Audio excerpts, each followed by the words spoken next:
Bien-aimés dans le Seigneur, que la paix de notre Seigneur Jésus-Christ soit votre partage. Amen.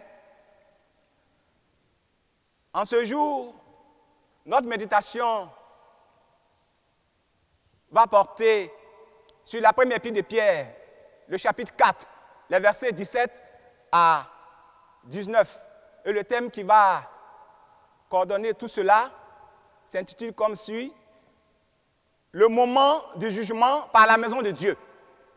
Et le verset d'appui est tiré de 1 Pierre 4, le verset 17, qui dit ceci: car c'est le moment où le jugement va commencer par la maison de Dieu.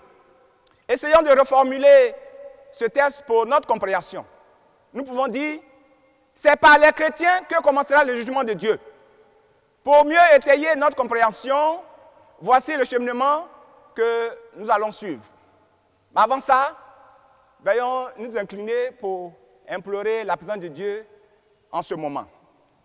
Seigneur, c'est de toi que nous avons tout à apprendre. Viens toi-même et coordonne toutes choses.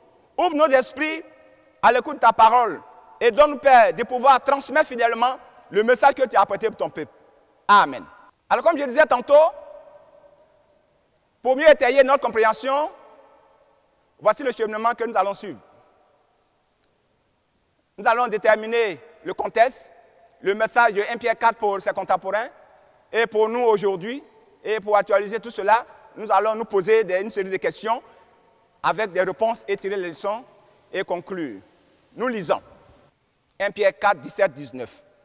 Car c'est le moment où le jugement va commencer par la maison de Dieu. Or, si c'est par nous qu'il commence, quelle sera la fin de ceux qui n'obéissent pas à l'évangile de Dieu? Et si le juste se sauve avec peine, que deviendront l'impie et les pécheurs? Ainsi que ceux qui souffrent selon la volonté de Dieu remettent leurs âmes au fidèle Créateur en faisant ce qui est le bien. Amen. L'apôtre Pierre écrit aux chrétiens dispersés et exilés dans les provinces d'Asie mineure à cause de la persécution pour leur foi en Christ.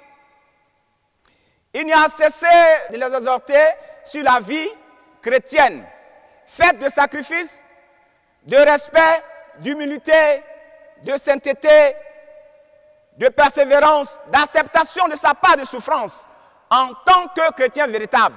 Cette souffrance ne doit pas être due pour un comportement indécent qui caractérise le péché. C'est pourquoi il pouvait dire qu'il faut persévérer à la lumière de l'Évangile comme de vrais chrétiens, versés dans la crainte de Dieu, parce que la fin de toutes choses est proche, car c'est le moment où le jugement va commencer par la maison de Dieu. Quel est le message de l'apôtre Pierre à travers sa première épître? Pour nous chrétiens d'aujourd'hui, ce message de l'épître de Pierre est toujours d'actualité. Abandonnons notre foi de façade en Christ. Nous nous disons que nous sommes persécutés. Nous croyons pouvoir tromper Dieu. Nous sommes chrétiens. Alors, nous ne manquons pas un seul instant pour déshonorer et souiller le nom de Christ. C'est nous qui sommes à la tête de toutes les mauvaises choses. Nous croyons pouvoir tromper Dieu, mais nous nous trompons nous-mêmes. Dieu voit tout. C'est pourquoi le jugement commencera d'abord par nous les chrétiens, qui avons reçu la parole de Dieu. Et soyons sûrs que le Seigneur sera sans pitié. Pour actualiser, nous allons commencer à nous poser une série de questions avec réponse. Pourquoi c'est le moment où le jugement va commencer par la maison de Dieu? Depuis longtemps, Dieu est à nos petits soins. Mais nous, chrétiens, demeurons incrédules et avons honte de Christ devant les hommes. Maintenant, l'heure est au bilan. devant le Seigneur, notre Créateur. Quels sont ceux qui seront jugés? Tous les hommes de la terre, vivants comme morts depuis longtemps. C'est quand ce jugement? C'est dès le retour imminent de Jésus, qui viendra comme un voleur pour nous surprendre. Qui sera le juge? C'est Jésus lui-même, dans toute sa gloire. Comment cela va-t-il se dérouler? Chacun plaidera sa cause. Toute action deviendra publique. Tous nos péchés cachés, non confessés, nos grands secrets seront révélés. Toute chose sera manifestée. Marc 4, 22 nous le dit. Qui sera l'avocat des prévenus? Tellement ce jour sera terrible que chacun voudra s'attirer la sympathie du juge, Jésus, qu'on a bafoué en disant: Seigneur, en ton nom, nous avons fait ceci, nous avons fait cela. Alors le Seigneur répondra par Matthieu 7, le verset 21-23. Je ne vous ai jamais connu. Retirez-vous de moi. Cela fait déjà un premier jugement pour les infidèles.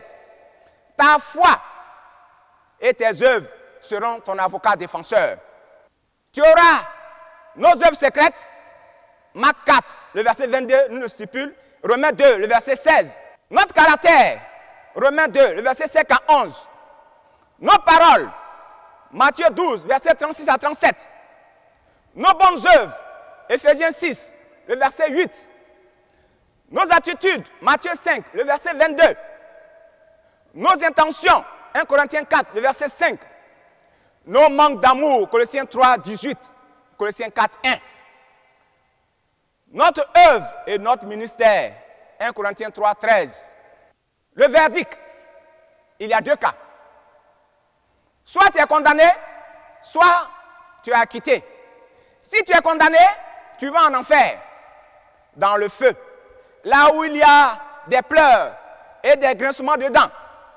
On peut même entendre les paroles de regret et de désespoir des condamnés. Si je savais,